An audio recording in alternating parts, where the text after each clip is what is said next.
Bwana Yesu asifiwe sana. Sasa leo naomba nihitimishe kwa kumalizia na kile kipengele kinachosema kwa nini tuhubiri injili. Baba, tunakushukuru. Asante kwa ajili ya maneno haya ninayotaka kuyasema kwa muda mfupi sana, na ukayatie muhuri katika mioyo ya watoto wako katika jina la Yesu Kristo. Amen. Tulianza na kitabu cha Warumi sura ya 1 na mstari wa 16. Sasa kabla sijazungumza hapo, labda nizungumze kwa kifupi. Watu wengi sana wanapata shida wakiona Biblia au wakisikia Biblia. Ngoja leo ni summarize Biblia kwa ujumbe mfupi sana ili uielewe Biblia nzima. Na ninachokwenda kukisema sasa hivi ukikielewa kitakusaidia sana kuielewa Biblia nzima. Bwana Yesu asifiwe sana. Kitabu cha Mwanzo sura ya 1 mstari wa 26, Mungu anasema hivi, na tumfanye mtu kwa sura na kwa mfano wetu ili wakatawale. Kwa hiyo ulikuwa ni mpango wa Mungu ya kwamba namna pekee ya Mungu kuendelea kuabudiwa kwa kweli katika ulimwengu huu lazima awepo mtu hapa duniani.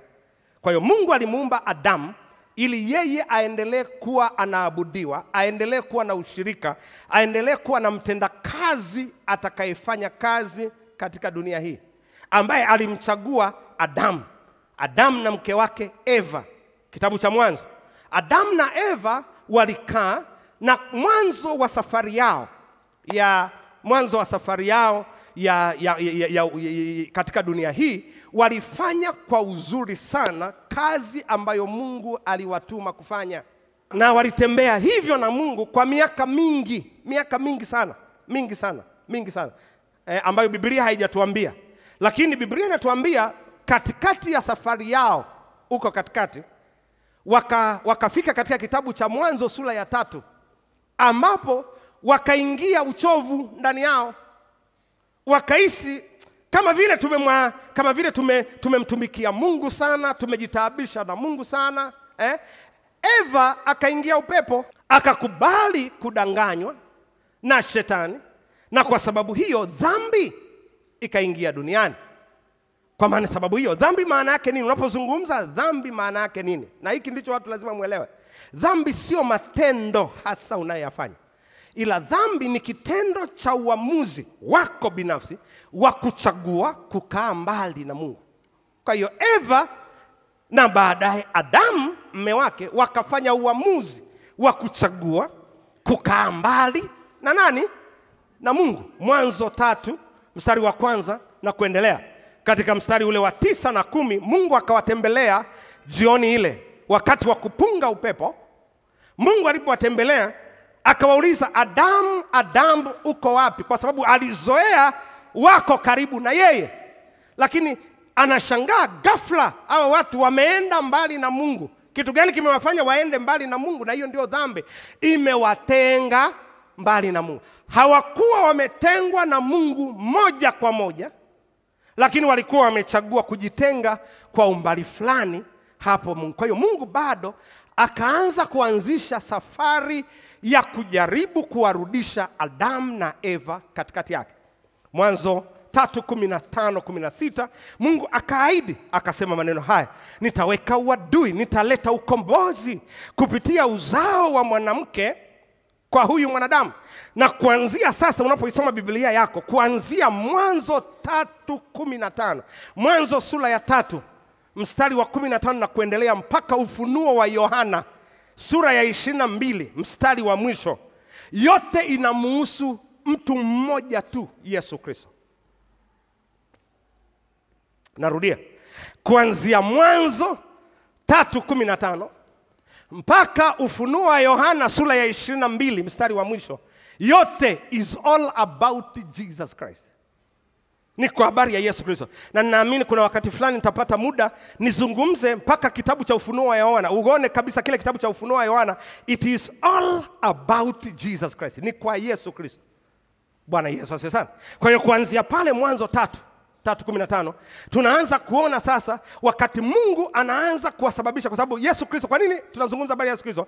Yesu Kristo ndani tunazungumza Mungu. Kwa hiyo it is all about God. Kuanzia Mwanzo 3:15 na kwenda, Mungu akaanza kutafuta namna ya kuja kuanza kuishi katikati ya wanadamu ili awafanye wanadamu wawe karibu na yeye na wawe na mahusiano na wao.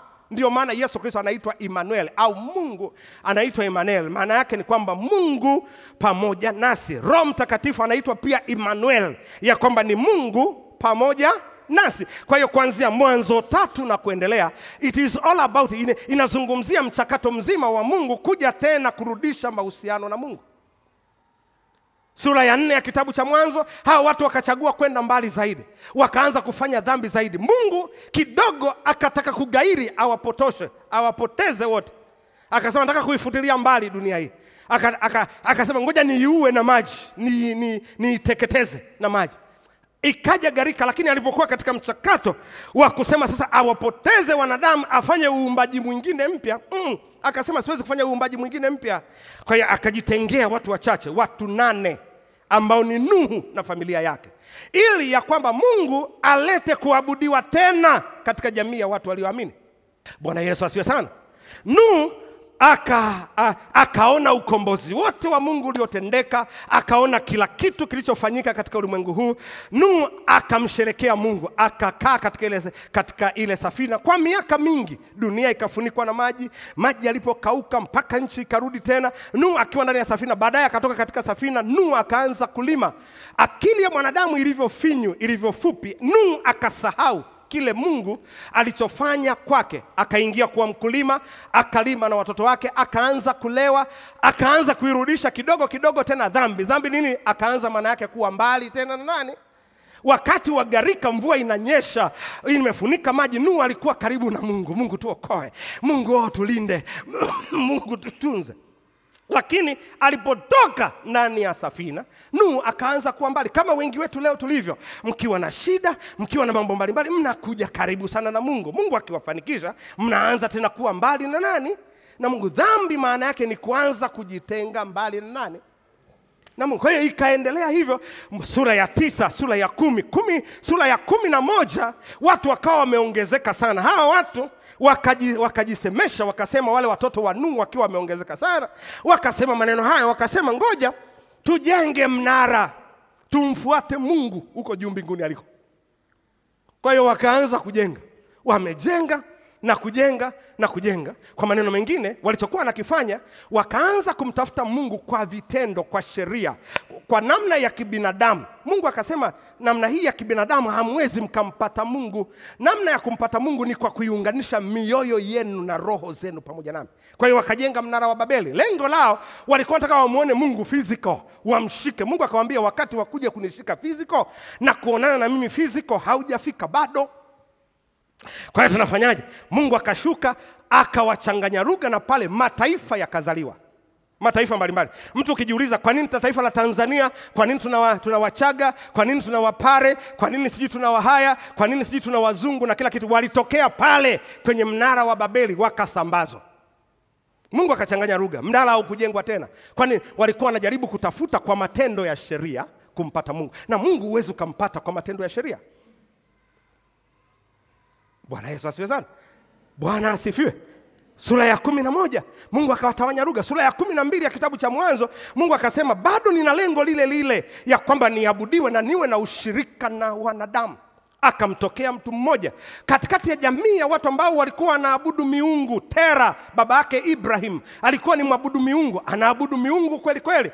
Mungu akasema siwezi kuendelea kujichanganya na miungu hii, ngoja nitafutie tena mtu mwingine ambaye ataniabudu. Akamwendea Ibrahim, akamwambia Ibrahim hivi, Mwanzo sura ya 12 mstari wa 1 na kuendelea. Akamwambia Ibrahim, toka katika nyumba ya baba yako, uende mpaka katika nchi ambayo nitakuagiza. Na Mungu akampa Ibrahim ahadi kubwa 4. Ahadi ya kwanza, Mungu akamwambia hivi, nitakupa nchi. Ahadi ya pili, nitakupa watu. Ahadi ya tatu Mungu aliyompatia akasema nitakupa mataifa. Alafu ahadi ya 4 akasema nitakufanya kuwa mtu aliyebeba baraka. Ibrahim akaondoka. Alipoondoka, kumbuka tunazungumza, it is all about Jesus Christ. Mungu alikuja kwa Ibrahim kama Mungu kwa Ibrahim. Ibrahimu akampenda Mungu, Ibrahimu akamkubali Mungu. Lakini Ibrahimu akatoka. Ibrahimu alipotoka akaenda, akakaa, akaisubiri ahadi aliyoambiwa na Mungu, akaona inachelewa, akafanya vitu ubinadamu kaingia, akaoa mke wa pili, kwa kushawishiwa na mke wake, akazaa taifa la akamzaa Ishmael, ambalo ndio taifa la Waarabu leo, ambalo ndio maadui wakubwa wa ahadi ya Mungu Israel. Bwana Yesu asifiwe sana. Na kutoka hapo akaja akatokea Isaka, akazaliwa Yakobo. Hao wote ni wazao wa Ibrahim. Mungu akiendelea kujitengenezea taifa la watu watakao muabudu yeye. Bwana Yesu asifiwe sana. Mungu alichokuwa anatafuta ni taifa la watu watakao muabudu yeye. Kwa hiyo akaupata taifa la Israel kutoka katika Yakobo. Bwana Yesu asifiwe sana. Nazungumza Biblia nzima ili uielewe leo unaposoma. Bwana Yesu asifiwe sana. Biblia nzima ni kwa habari tu ya Mungu na wanadamu. Mtu akikwambia maandiko ya Agano la Kale hayafai kitu, haelewi kitu. Bwana asifiwe sana. Haelewi kitu. Kwa hiyo Ibrahim, Yakobo wakatengeneza taifa. Taifa lile Mungu akamwambia hivi, mkikaa katika sheria zangu, yani kwa maneno mengine, mkiendelea kuwa karibu na mimi, mkatengeneza mahusiano pamoja na mimi nitakuwa katikati yenu. Na ndio agenda ya kwanza ya uumbaji wa dunia. Israeli wakajaribu kwa muda. Bwana asifiwe sana. Lakini kwa kadri walivyokuwa wanajaribu kwa muda, kila wakati wanaenda mbali. Mungu anatokea, anawarudisha. Kipindi fulani wakaenda mbali. Walipoenda mbali, wakajikuta wameingia katika nchi ya Misri. Walipokuwa kule, wakakaa kule, wanaiona miungu ya kipepo inaabudiwa. Na wao huku ndani wanajua hapana, sisi hatupaswi kuabudu miungu hii ya kipepo. Tunapaswa kumwabudu Mungu wa kweli. Kwa hiyo Mungu akamuinua tena Musa. Kutoka sura ya 3, kuanzia mstari wa 1.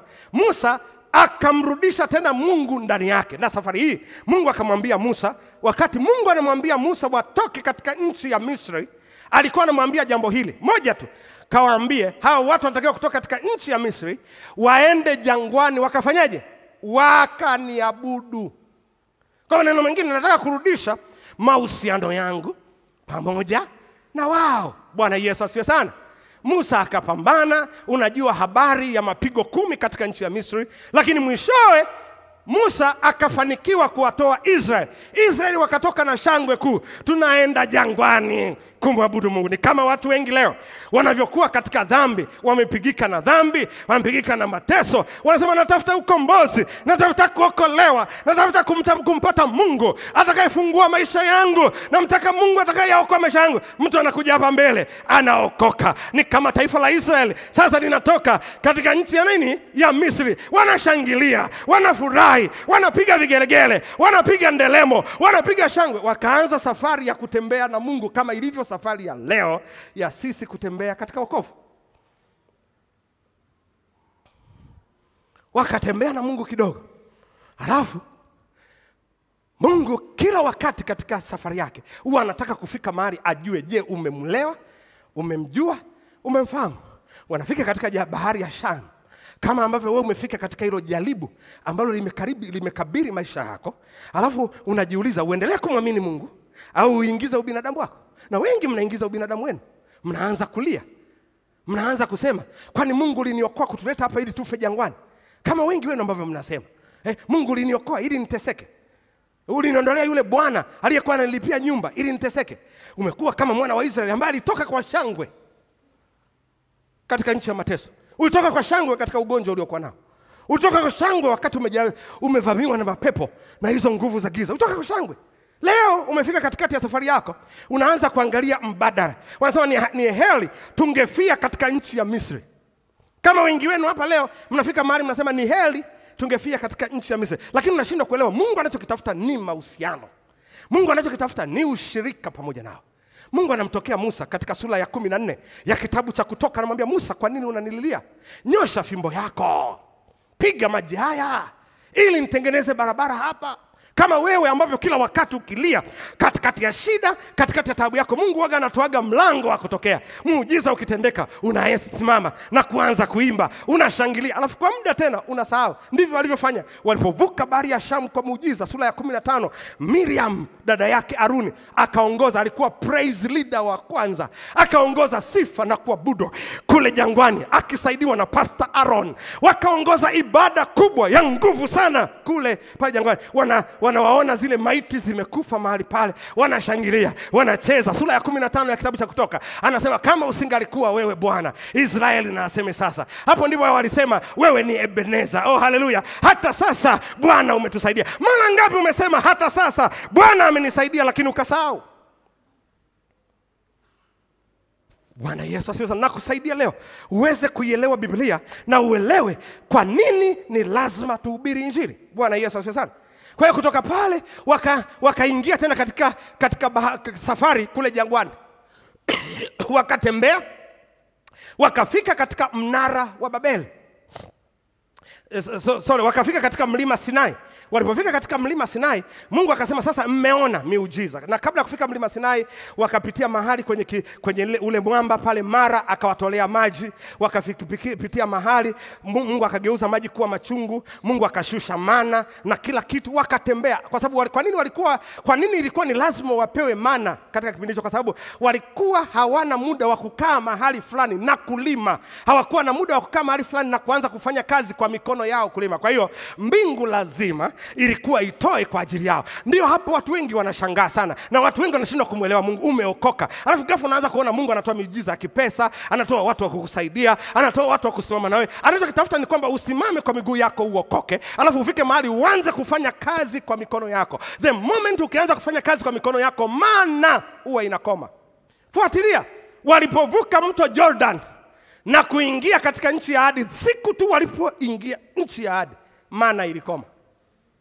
Kwani Mungu anasema sasa mmeingia mahali mnaweza mkafanya kazi. Sasa umeokoka, sasa umenijua, anza kuziishi kanuni za kibiblia uone kama sitakufanikisha.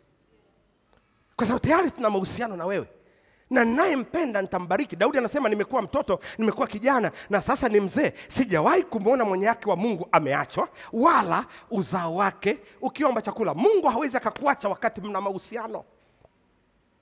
Kwa hiyo ikawa hivyo, wakafika katika mlima Sinai. Wamefika katika mlima Sinai, Mungu akasema sasa tukienda hivi tunavyoenda tutapotea. Kwa hiyo ngoja nitoe mwongozo wa namna ya kuishi. Mungu akamwambia Musa, panda mlimani. Musa akapanda mlimani. Alipopanda mlimani Musa, Mungu akamwambia, akamkarisha kule Musa jangwani mlimani kwa siku 40. Alafu siku moja Mungu akashuka katika mlima. Aliposhuka katika mlima, akachonga vibao viwili. Kimoja kilikuwa na amri 5 na kingine kilikuwa na amri 5. Amri zile 5 zilizokuwa katika kibao kimoja zilikuwa zinamhusu Mungu. Ya kwanza akamwambia hivi, wewe ni Israeli, muabudu Bwana Mungu wako. Hiyo ndio ilikuwa amri ya kwanza. Mpende Bwana Mungu wako, muabudu Mungu wako. Akazungumza na amri nyingine, itoe siku ya Sabato, usifanye kazi. Zote hizi zinaonyesha ni kwamba kwa sababu ni siku yangu mimi na wewe. Akazungumza amri nyingine, usijifanyie miungu mingine, mimi peke yangu ndiye nastahili kuabudiwa. Haleluya. Akaenda mpaka ile amri ya 5 akasema, waheshimu baba yako na mama yako. Kwa nini? Mimi ndiyo baba yako. Mathayo mtakatifu sura ya 6 anasema tunapoomba sala ya Bwana, Baba yetu uliye mbinguni. Kwa hiyo mimi ndiyo baba yako. Huhitaji kuwa na baba mwingine hapa dunia. Kwa hiyo hizo zikawa ni amri 5 zinazomhusu Mungu. Kibao kingine kikawa na amri nyingine 5 zinazomhusu mwanadamu. Usiue, usizini, usiibe, usimsemee uongo jirani yako. Hizi, kwa hiyo ukiangalia amri 5 zinahusu mahusiano yako na Mungu, na amri 5 nyingine zinahusu mahusiano yako na watu wengine. Na ndio maana Yesu Kristo alipokuja hapa duniani akasema kuna amri 2 tu, mpende Bwana Mungu wako kwa moyo wako wote, kwa roho yako yote, kwa akili yako yote, na kwa nguvu zako zote. Ukiziangalia hicho alichokuambia, alikuwa anazungumza kutimiza amri 5. Alafu akasema mpende jirani yako kama nafsi yako. Ukiangalia hiyo ilikuwa inazungumza kutengeneza au mahusiano yako na rafiki yako. Kwa hiyo mtu akisema agano la kale lilikuwa sheria, hata agano jipya ni sheria. Bwana Yesu asifiwe sana. Kwa hiyo Mungu akasema kuanzia sasa huu ndio utaratibu. Nataka utaratibu ambao utawaweka ninyi karibu na Mungu. Na ukiangalia zile amri 5 za Mungu zilikuwa zinatufanya sisi kuwa na mahusiano ya karibu na Mungu.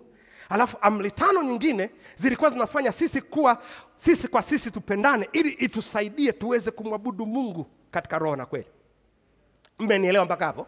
Kwa hiyo kutoka katika mlima Sinai, kwa miaka mingi iliyofuata mbele yao, Mungu alikuwa kila wakati wakienda mbali anawarudisha. Hata Musa alipokufa, Yoshua alipokuja, Mungu akamwambia hivi, kama nilivyokuwa na mtumishi wangu Musa, nitakuwa pamoja nawe. Kwa kazi moja tu, kuwarudisha Mungu watu wangu katika hizi sheria.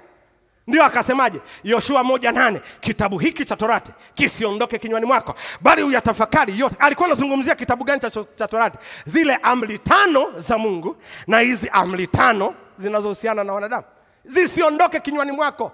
bali zitafakari mchana na usiku, ili ujue kuenenda, ndipo utakapoifanikisha njia yako, na ndipo utakapostawi sana. Yoshua 1:8 anazungumza hivi pale.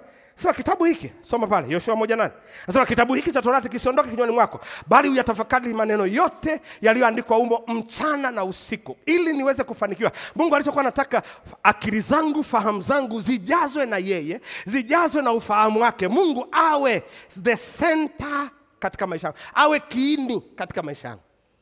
Kisiondoke kinywani mwako, bali uyatafakari maneno yake mchana na usiku, upate kuangalia kutenda sawa sawa na maneno yote yaliyoandikwa humo, maana ndipo utakapoifanikisha njia yako, kisha ndipo utakapostawi sana. Sikiliza wanadamu, sikiliza wapendwa wa Mungu, sikiliza kanisa la Bwana.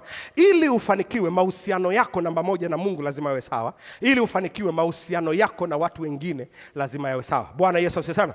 Mwanadamu ili afanikiwe, anahitaji kuwa na uhusiano bora na Mungu, lakini anahitaji kuwa na uhusiano bora na wanadamu wenzake.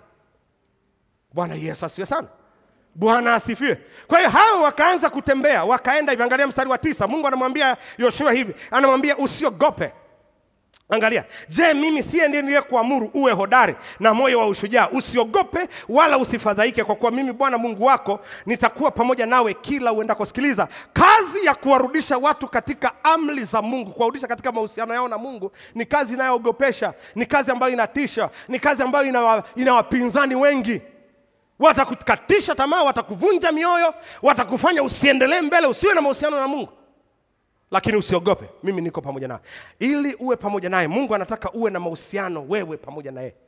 Kutoka hapo taifa la Israeli likaanza kuendelea. Sasa sina muda wa kumpitia kila nabii ni kuonyeshe kitu alichokuwa anakizungumza, lakini ukiangalia baada ya Yoshua, kitabu cha Waamuzi, walikuja waamuzi. Kitabu cha Waamuzi maana yake ni nini? Mungu alikuwa na sheria, Israeli wanatembea katika sheria za Mungu. Baada ya muda wanaanza kuwafuata mataifa wengine. Mungu akiona wanawafuata mataifa wengine, anainua mateso, wanapigwa, wanaanza kumrudia Mungu. Akianza kumrudia Mungu, Mungu anawarudisha tena katika sheria.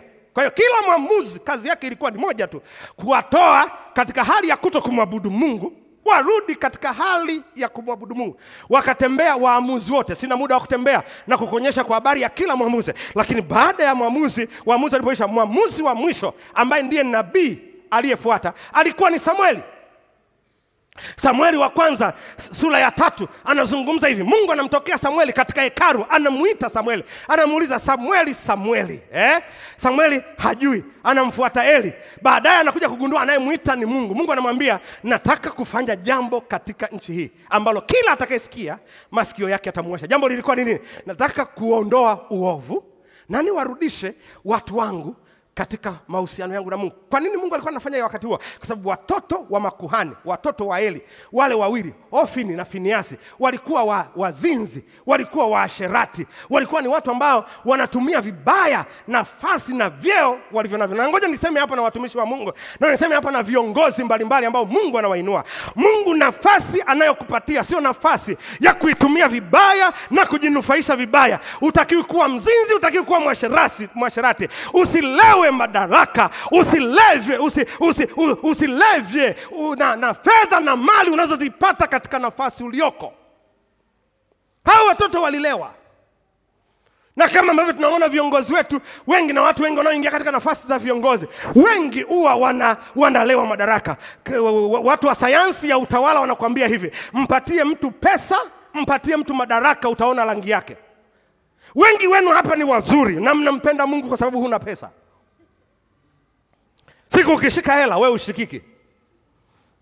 Ni mzuri kwa kuwa una pesa, ni mzuri kwa kuwa una cheo, lakini siku ukipata cheo na madaraka, wewe hautashikika. Kwa hiyo Mungu anamwambia Samueli, anamwambia nitafanya jambo, na Mungu alifanya jambo la hatari sana.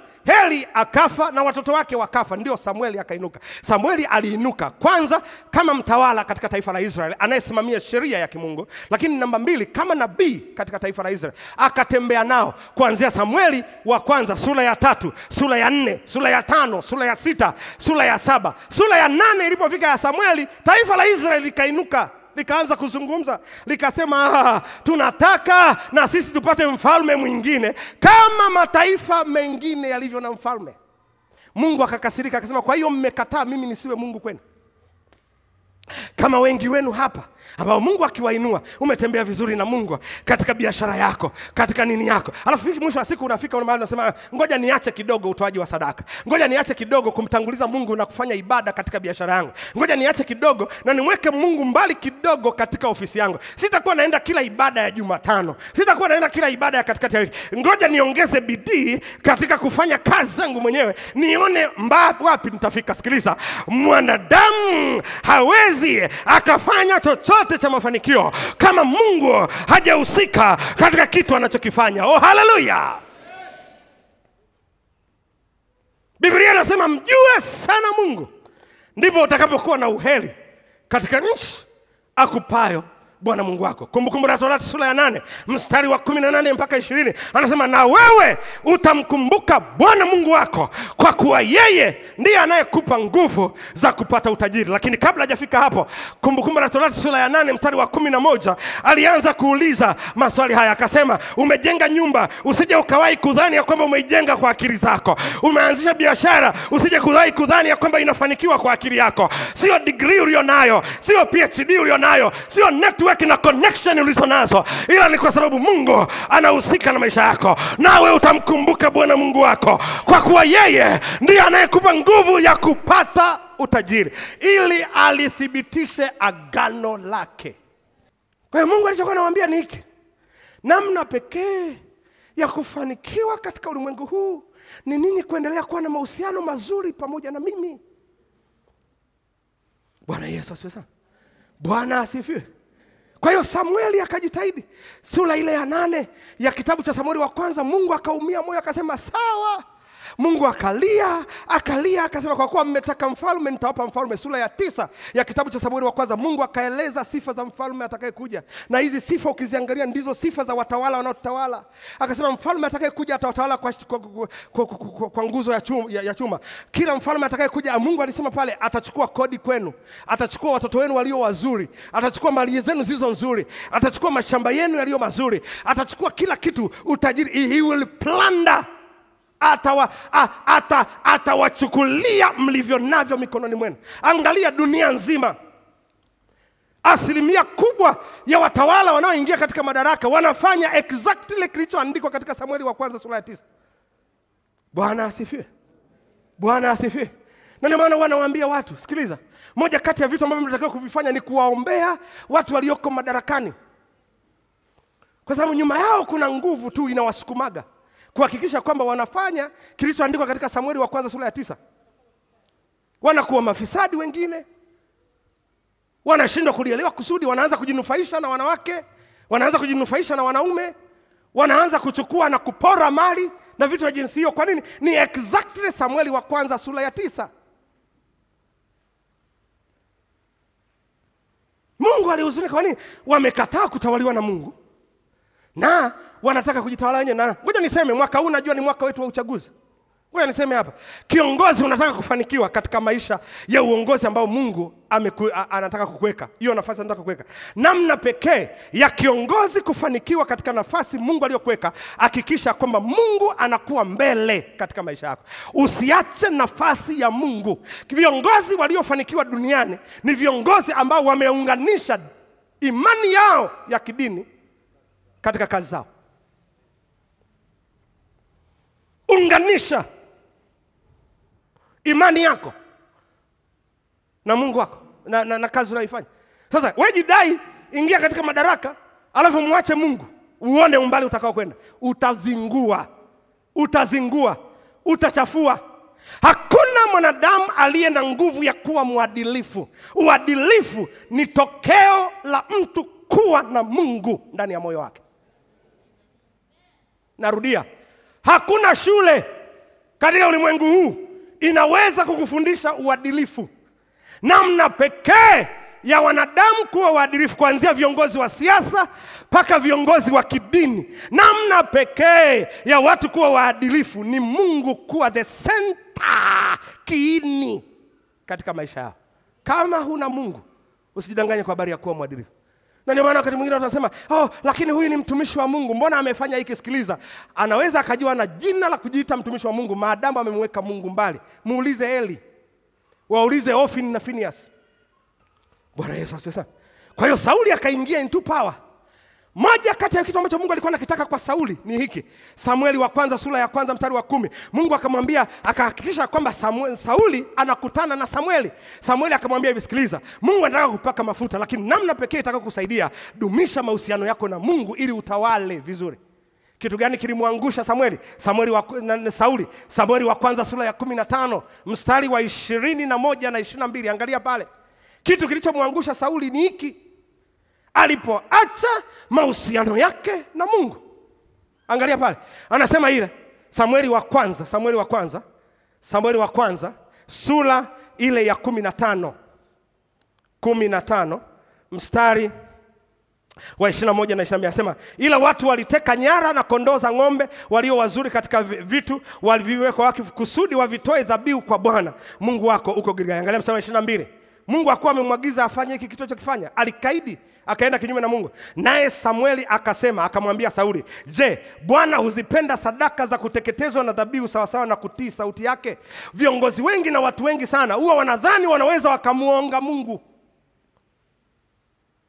Sadaka zako zinakuwa na maana wakati una mahusiano mazuri na Mungu. Sadaka zako haziwezi kuwa na maana kama hauna mahusiano mazuri na Mungu. Hapa Sauli anajidai kutaka kutoa sadaka kinyume na Mungu alichomwagiza. Mungu anamwambia, "Je, Bwana anapenda sadaka za kuteketezwa na dhabihu sawa sawa na kutii neno lake?" Anamwambia, "Angalia, kutii ni bora kuliko dhabihu na kusikia kuliko mafuta ya beberu." Alikaidi. Angalia mstari wa 23. Akaambiwa maneno haya. Mstari wa 23. "Kwani kuasi ni kama dhambi ya uchawi, na ukaidi ni kama ukafiri na vinyago. Kwa kuwa umelikataa neno la Bwana, kwa kuwa umemkataa Bwana, yeye naye amekukataa wewe, usiwe mfalme katika taifa la Israeli." Sauli aliondolewa katika nafasi yake kwa sababu tu alijitenga mbali na Mungu wake. Mungu akaanza kusema, "Nitapata wapi?" Kumbuka tunazungumza tangia mwanzo, tangu kuumbwa kwa dunia, agenda ilikuwa watu wawe na mahusiano na Mungu. Mungu akasema, "Nitampata mtu gani ambaye atarudisha mahusiano yao hawa Israel na atarudisha mahusiano yangu na watu hao?" Akamuinua Daudi. Akasema, "Nimempata mtu atakayeupendeza moyo wangu na mimi." Daudi alikuwa ni mtu anafanya makosa mengi na dhambi nyingi, lakini alipokuwa anaambiwa makosa na dhambi, alikuwa mwepesi kurudi kwa Mungu. Je, moyo wako wewe ukoje? Mungu anatafuta watu ambao wana moyo ulio mwepesi kurudi kwake. Kutoka pale sina muda wa kueleza habari hii.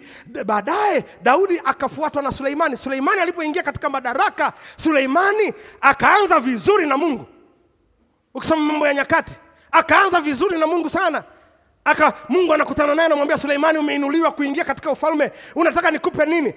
Mungu akajua kwamba Suleimani ataomba utajiri. Suleimani akasema, "Mungu, usinipe utajiri." Nafikiri ni Mambo ya Nyakati wa kwanza sura ya kwanza mstari wa 6 na wa 7. Akamwambia hivi, "Ninaomba unipatie hekima ya namna ya kujua kuingia na kutoka kwa watu ulionipatia niwaongoze." Bwana Yesu asifiwe sana. Bwana asifiwe. Mungu akamwambia hivi, "Kwa kuwa umeomba hekima na sio mali na utajiri, hekima nitakupa, lakini mali na utajiri nitakupatia."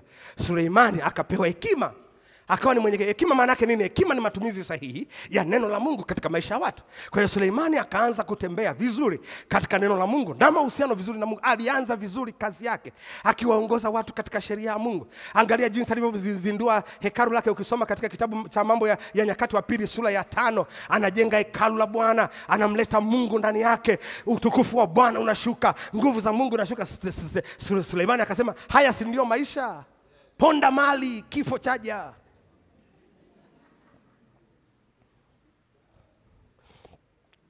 Suleimani inafika saa ya kuingia ibadani amwabudu Mungu wake, anakumbuka ana chupa ya whisky iko kule. Sasa nazotumia whisky katika mazingira haya. Wakati ule hapakuwa na whisky, lakini kuna kinywaji kiko katika friji yake. Hawakuwa na friji za wakati ule. Naomba unielewe. Bwana Yesu asifiwe sana. Najaribu kutumia tu picha ambayo utaielewa. Oh, haleluya. Anakumbuka sema, "Nyumbani kwangu ni pazuri. Naweza nikakaa nikaangalia TV." Hakuwa na TV za wakati ule, lakini najaribu kuleta katika picha ya sasa. Oh, haleluya. Kwa hiyo Suleimani anakaa, anaanza kujiuliza, "Nitampata wapi mwanamke mzuri wa kujinufaisha naye?" Kama wewe ulikuwa mzuri, sio mwasherati, sio kahaba, pesa ilipoingia moyo wako umeanza kukufanya umekuwa kahaba. Unatongoza tu wa dada, unatongoza tu wanaume. Kinaweza kusumbua ni nini? Vihela ulivyo navyo. kacheo kaliko nacho. Kwa hiyo huko hapo unasema nitalipiza kisasi. Walinikataa sana wakati sina hela, wakati sina kitu chochote. Leo watanikubali, wapende wasipende. Sikiliza, nimekuja kukwambia hapa, pesa, mali, utajiri, cheo Mungu alichokupatia sio cha kujinufaisha na kujifanya kahaba na jambazi na fisadi. Tubu leo, tubu leo, tubu leo. Mrudie Bwana. Oh, haleluya. Suleimani akafika mahali akasema, okay, watanielewa. Kama wewe unavyosema watanielewa. Kakipawa kaka kalikuwa chini, sasa kameanza kuinuka, akasema watanikoma. Watanielewa. Bwana Yesu asifiwe sana. Oh, haleluya. Pastor Dickson, nakukaribisha, njoo uhudumu huko. Una tiketi ya ndege? Sawa, tutaelewana tu hapo mbele. Oh, haleluya. Kakiburi kameanza kuinuka huko wapi? Ndani. Wakati unatafuta kwa maombi na kufunga mlimani kuinuliwa, ulikuwa unawaza habari za tiketi ya ndege? Ulikuwa unawaza Mungu akuinue? Hivi mnanielewa nyewe watu? Wakati unafunga kwa habari ya mateso katika ofisi yako, ulikuwa unawaza hicho unachokiwaza leo? Ulikuwa unawaza kwamba Mungu akufanikishe na ageuze maisha yako? Wengine mmetoa sadaka, mmefunga, mmefanya mifungo hatarishi ili kuhakikisha tu ya kwamba Bwana anaingilia kati na kuyasaidia maisha yenu, kama Suleimani alivyofanya. Alafu Mungu akamuinua, akaoa wa kwanza, akaongeza wa pili, akaoa wanawake 300. Akaona hawatoshi, akamwambia kila mwanamke aliyemwolea nitafutie wafanyakazi wako, wasaidizi wako wengine wawili. Kwa hiyo kila mwanamke aliyekuwa ameolewa akaona wasaidizi wengine wawili. Suleimani akafikisha wanawake 1000.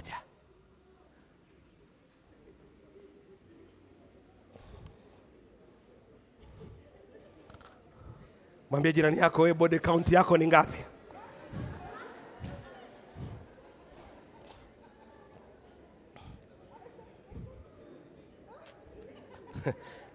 Unajidai wewe ni mzinzi?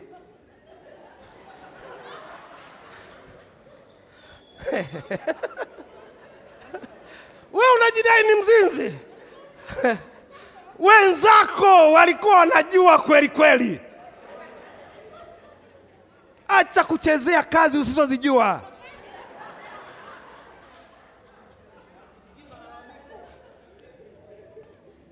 Kamuulize Suleimani 1000. Alafu Suleimani alipokuwa mmaliza vitabu vyote 1000, akakumbuka kumbe sikupewa kwa ajili ya kujinufaisha na kufanya maisha jinsi hii. Akaandika kitabu cha Mhubiri, akasema mambo yote ni ubatili na kujirisha upepo. Bwana asifiwe sana. Usijaribu njia ambayo wenzako walishajaribu na wakajua hiyo njia haitoki. Suleimani alishajaribu hiyo njia na akagundua njia haitoki. Njia haitoki. Akaandika kitabu kile, ni ubatili. Mambo yote ni ubatili na kujirisha upepo. Suleimani akamrudia Mungu wake. Na Mungu akamwambia hivi, kwa sababu ya Daudi baba yako, sitaugawanya ufalme wako, sitaliondoa neema ya Mungu juu yako, lakini kwa watoto wako. Haya uliowafanya watoto wa watu wengine yatatendeka kwa watoto wako. Wewe nisikilize, lala na watoto wa watu na kuhakikishia. Haya unayoyafanya kwa watoto wa wengine, watoto wako watafanyiwa. Kwa heshima ya Daudi, Mungu akamwacha Suleimani katika ufalme. Alipokufa tu Suleimani hivi, ufalme ukagawanyika katika pande mbili. Watoto wa Suleimani wakaanza kulala, kubaka dada zao. Yani mimi na mtoto wa kiume na wa kike wanabakana. Wewe si umebaka watoto wa wengine? Subiri nakwambia. Si umetoa mimba za watoto wa wengine? Subiri. Si umelala na watoto wa watu kwa sababu ya cheo chako ofisini kwako? Subiri. Umepanda upepo, utavuna tufani. Rejea leo katika toba ya Mungu. Mrudie Mungu leo. Ondoa, muombe Mungu abishie mbali laana ulioingiza katika kizazi chako. Suleimani akawa mbali na Mungu. Baadaye akajua nataka kurudi. Lakini sikiliza, tunaweza tukarudi kwa Bwana na majeraha tulichokitengeneza kikatutesa kwa miaka mingi inayokuja. Na kuna watu hapa mnateseka katika majeraha ya mateso ambayo wazazi wenu waliingia. Kutoka pale mataifa yakagawanyika. Taifa moja likawa na makabila 10 ambayo yaliishia kumkataa Mungu. Makabila mawili tu, Yuda na Benjamini. Haya makabila mawili ndio ambayo yaliamua kushikamana na Mungu, na kutoka katika makabila haya mawili Yesu Kristo akaja. Kwa nini Yesu Kristo anakuja? Yesu Kristo anakuja, anataka tena kumrejesha huyu mwanadamu aliyeko mbali kule. Na sasa hivi Yesu anasema sio wanadamu tu wa Israel, na wataka wanadamu wote warudi kwangu. Yohana 3:16, kwa maana jinsi hii Mungu ameupenda ulimwengu hata akamtoa mwana wake wa pekee, ili kila mtu amwaminie asipotee bali awe na uzima milele. Lakini kabla yake Isaya katika sura ya 9 mstari wa 6, wa 7 na wa 8, Isaya 9, 6, 7 na 8, anatabiri habari zake, anasema maneno haya. Angalia pale, kwa maana kwa ajili yetu mtoto atazaliwa, tutapewa mtoto mwanamume, na uweza wa kifalme utakuwa mabegani mwake, naye jina lake ataitwa Mshauri wa Ajabu, Mungu mwenye nguvu, Baba wa milele, na Mfalme wa amani. Angalia mstari wa 7, maongeo ya enzi yake na amani. Yesu Kristo hayatakuwa na mwisho katika kiti cha enzi cha Daudi na ufalme wake, ili authibitishe na kutegemeza. Yesu anakuja kuthibitisha na kutegemeza hukumu na haki tangu sasa na hata milele, na wivu wa Bwana ndio utakayotenda haya. Yesu Kristo anakuja sio tu kuwarudisha sasa wa Israeli, anakuja sasa kuwarudisha wana wa Mungu, warudi kwake, wampende Mungu. Na nimekuja kuwaambia watu mlioko mahali hapa, Yesu Kristo anakutafuta. Yesu Kristo anakutaka. Yohana 3:16, 17 na 18 anasema maneno haya. Yohana sura ya 3 mstari wa 16 na 17 na 18 anasema maneno haya, kwa maana jinsi hii Mungu ameupenda ulimwengu. Mungu amekupenda na dhambi zako. Mungu amekupenda na maisha ulionayo. Mungu amekupenda na kuabudu miungu uliko nako. Mungu amekupenda na dhambi ulizo nazo.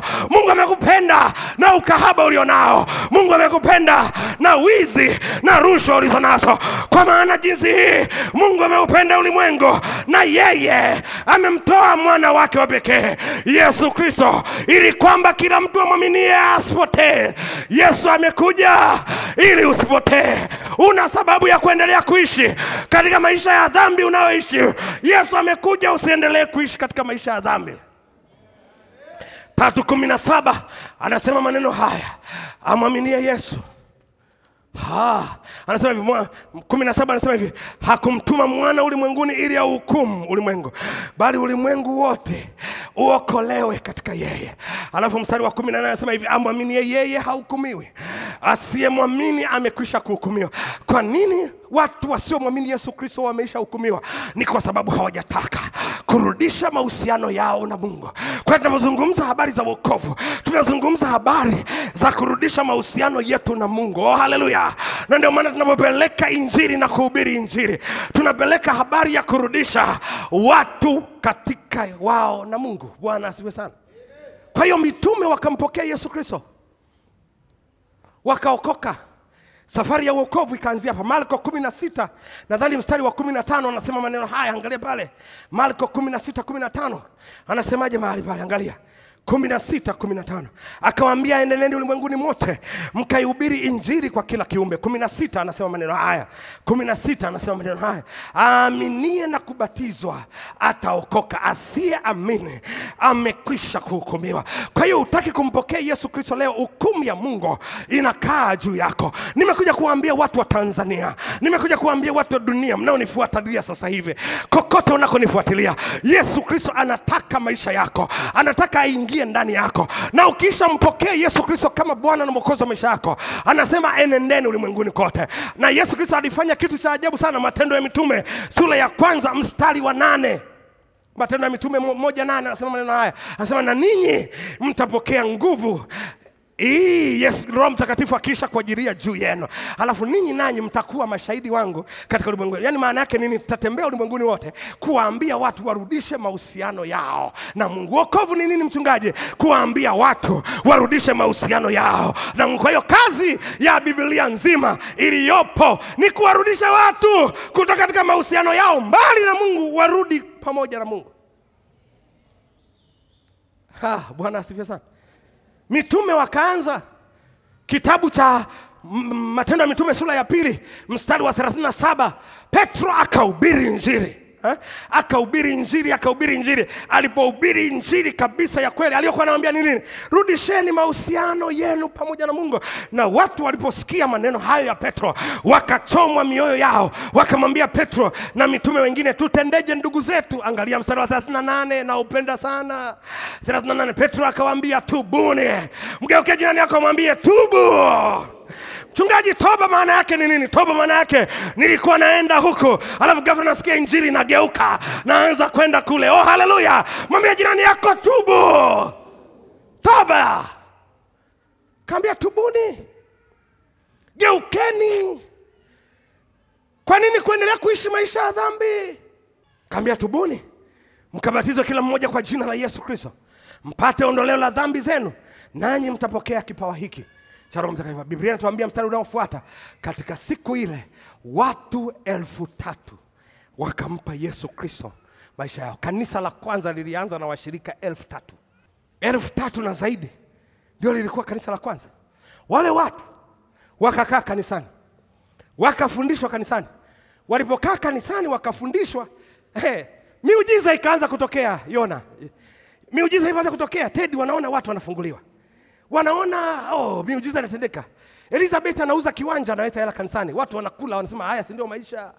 Kama wachungaji wengi tulivyo leo tunawaza magari, tunawaza nyumba, tunaweza kujinufaisha tu. Nguo nzuri nitavaa vipi? Kiatu kipi kipya nitakivaa Jumapili hii? Yaani pamekuwa mahali pa fashion show.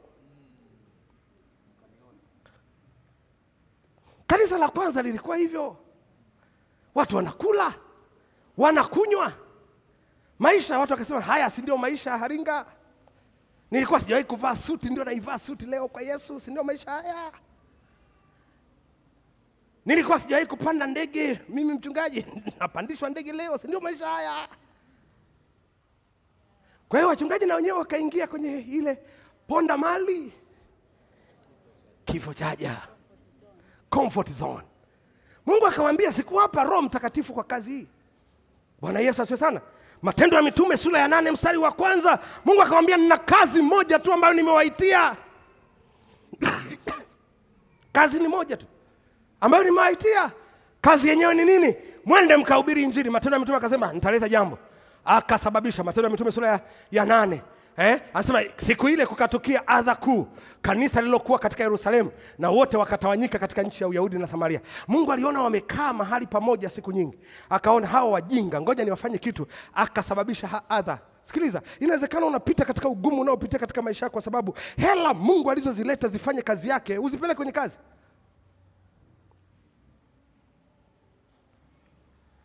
Uko na shida ya magonjwa wewe, siku hizi umeanza kuugua. Shida ni nini? Umekaa sana, ulitakiwa kwenda kuhubiri injili, uende kuhubiri injili. Mungu akasababisha adha ikatukia. Wakaanza kupigwa, wakatandikwa, wakapigwa. Mstari wa 2, angalia pale, wakapigwa. Nasikiliza, nakwambia utapigwa mpaka uinuke.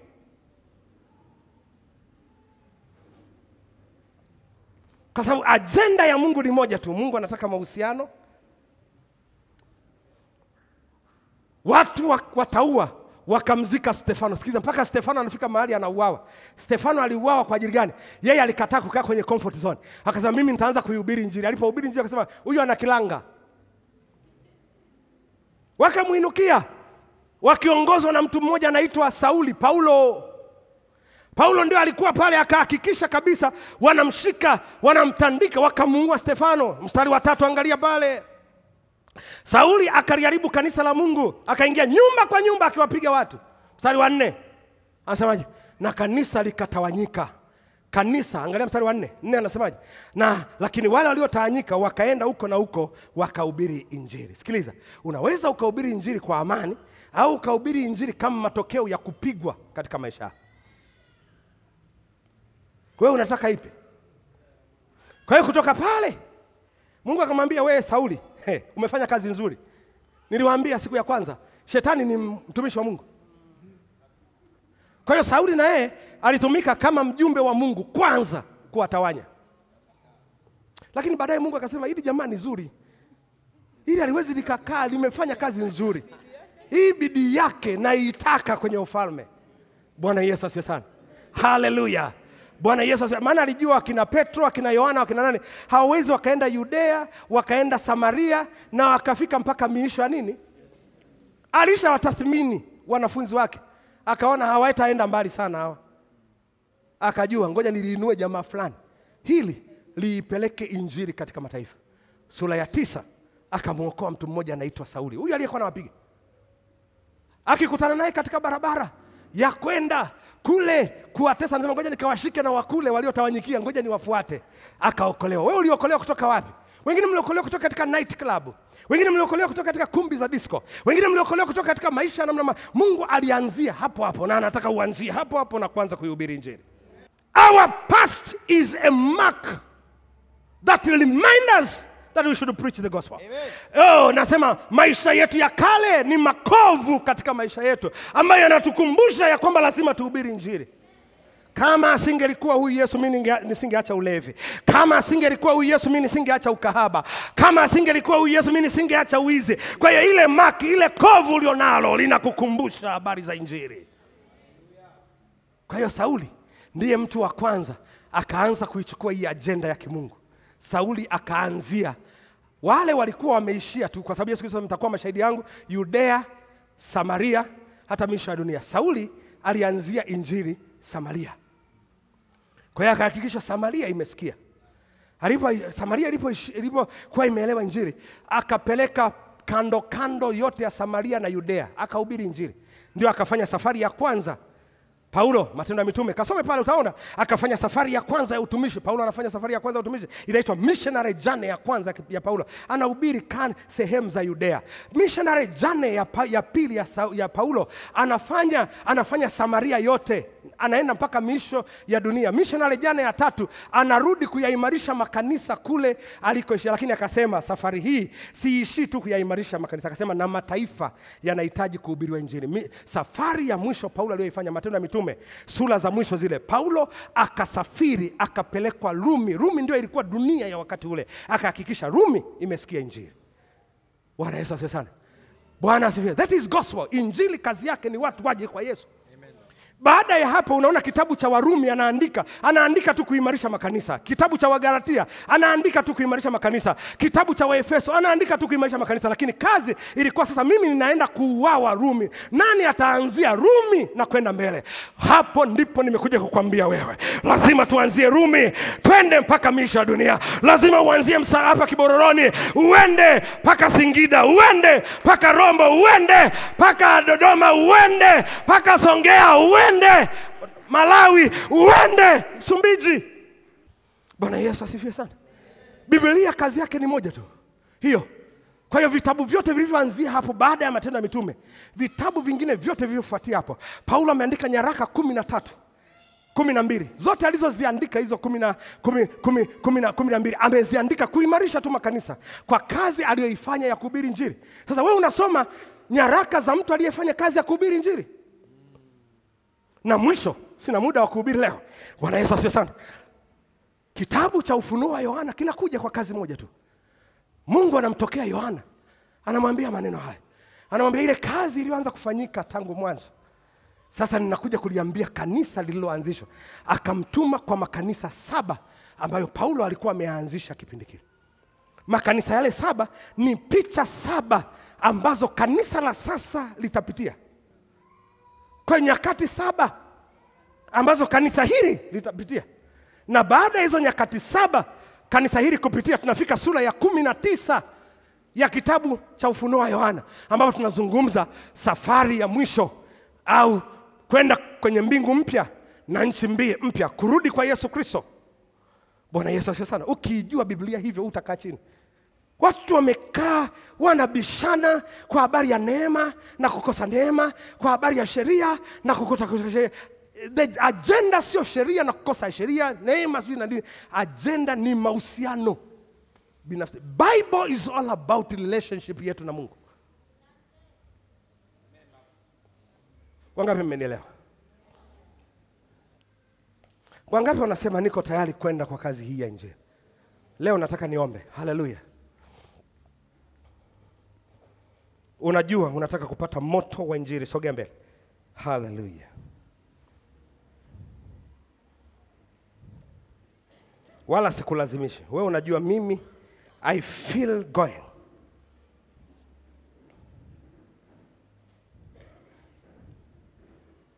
Nifungulie kitabu cha Warumi sura ya 10 mstari wa 14 na 15.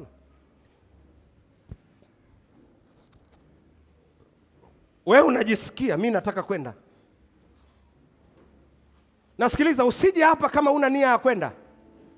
Biblia inasema katika kitabu cha Warumi sura ya 10 mstari wa 14 na 15 sasa.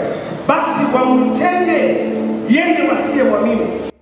Tena wamwaminije yeye wasiyemsikia? Tena wamsikiaje pasipo mhubiri? 15 anasema maneno haya. Tena wahubiriji weje wasipopelekwa?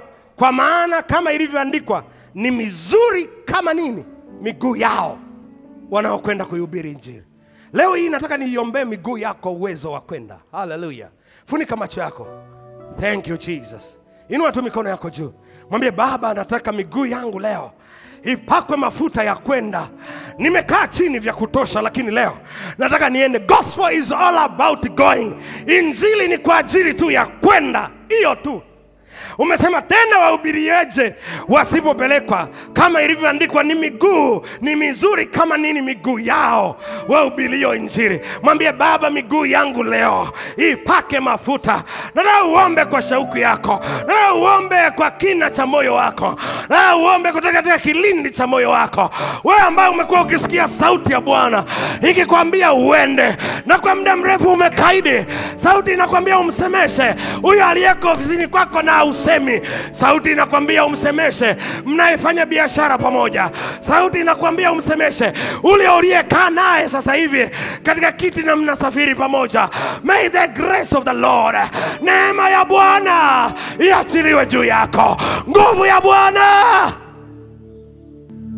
Baba, katika jina la Yesu, Roho Mtakatifu, nataka uwabatize kwa moto saa hii, na uipake miguu yao mafuta saa hii, ya kwamba kila mahali watakapokanyaga Baba wakubaliwe kwa jina la Yesu Kristo.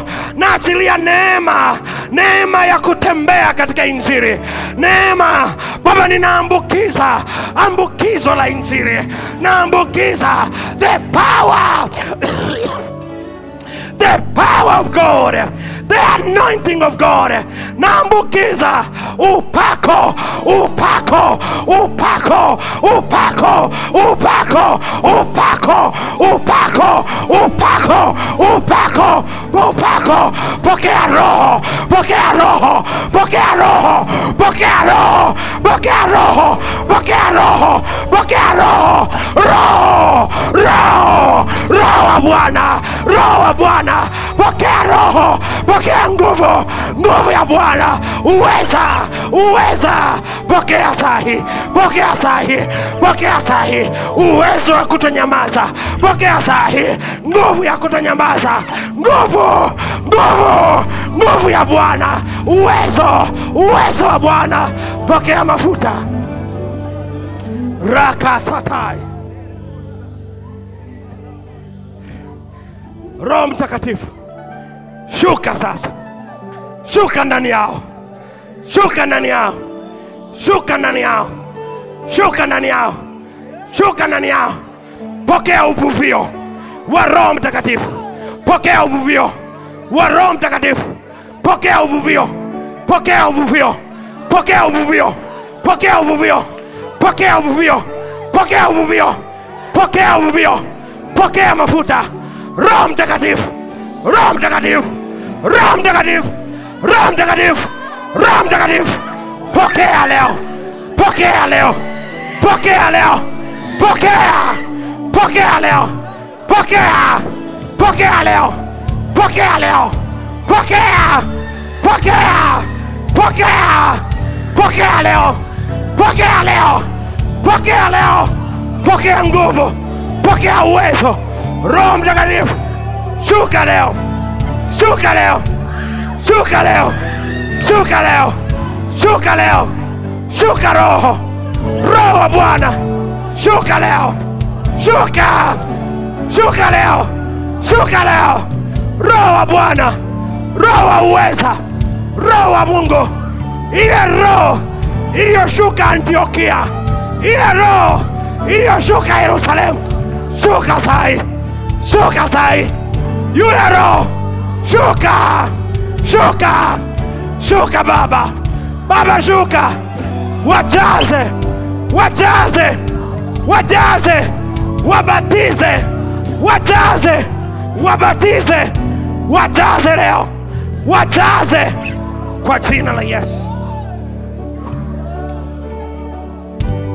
Umenyamaza kwa muda mrefu, na kifungua kinywa chako, na kipanua kinywa chako.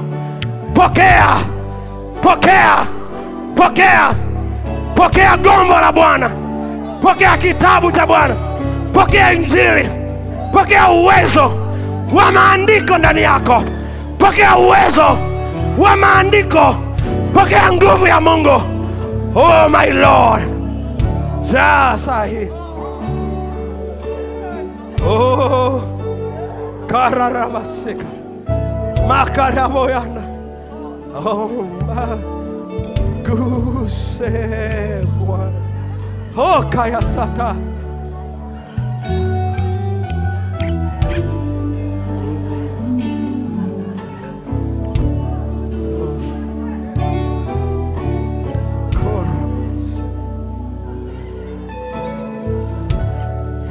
Nguvu ya Mungu iko hapa, uweza wa Mungu uko hapa. Biblia inasema na uwezo wa Bwana ulikuwepo siku ile. Leo uwezo uko hapa. Wewe unanifuatilia, uwezo uko hapo ofisini kwako, uwezo uko hapo kwenye gari, uwezo uko hapo dukani kwako, uwezo uko hapo kwenye biashara, uwezo. Uwimba. Naomba uniguse Bwana, naomba uniguse Bwana, gusa moyo wangu, gusa moyo wangu. Hey! Jesus! Jesus! Jesus! Oh my Lord! Ah! Naomba uniguse tena, gusa moyo wangu,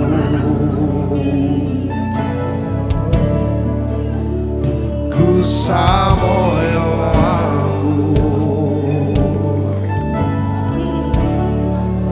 Nina haja na nguvu zako Bwana, Hey, Jesus!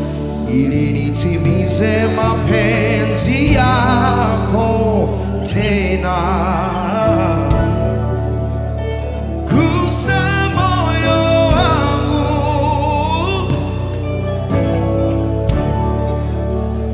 gusa moyo wangu.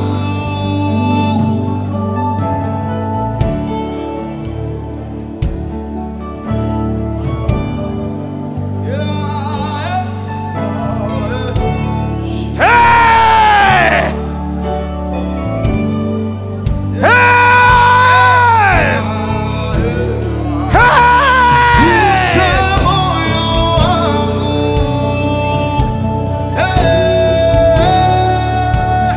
gusa moyo wangu,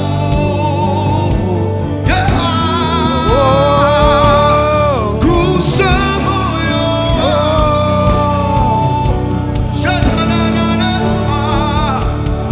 gusa moyo wangu.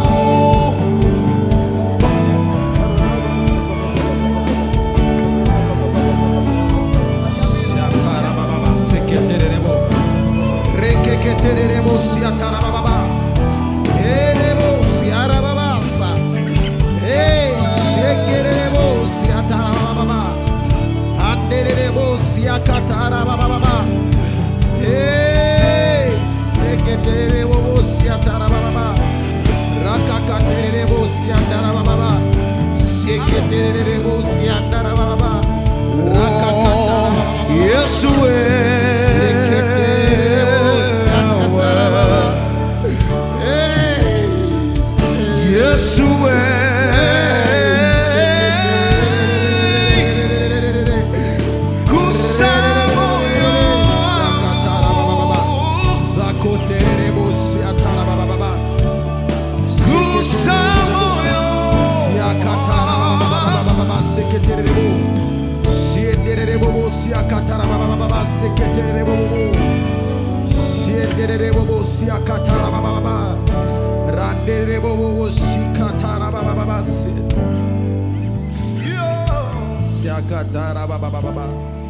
Seketerebosi andarababa. Yesu kama sitapata gari Bwana, kama sitapata nyumba Bwana, lakini ili moja tu nifanye Bwana, nipeleke neno lako kwa mataifa, nipeleke neno lako kwa mataifa, hata nikose vyote Bwana, neno moja nimelitaka kwako Bwana, nipeleke neno lako, nipeleke neno lako Bwana. Mimi na familia yangu tutakutumikia Bwana, mimi na nyumba yangu Bwana nitakutumikia. Nifanye injili kwa mke wangu, nifanye injili kwa watoto wangu Bwana, watakapoyaona maisha yangu wakakuone Yesu, wakakuone Bwana. Nisaidie Bwana katika maisha haya, nisaidie katika wafanyakazi wenzangu, nisaidie katika jamii iliyonizunguka, wakiniona Bwana wakaione injili inayotembea. Oh Yesu nisaidie, oh Yesu nisaidie, oh Yesu nisaidie. Niko tayari, kama unatafuta wa kumtumia, niko hapa Bwana, niko hapa Bwana, niko tayari Bwana, niko tayari siku ya leo. Nitume mimi Bwana, nitume mimi Bwana, niko tayari, niko tayari. Asante Bwana Yesu, asante Bwana Yesu.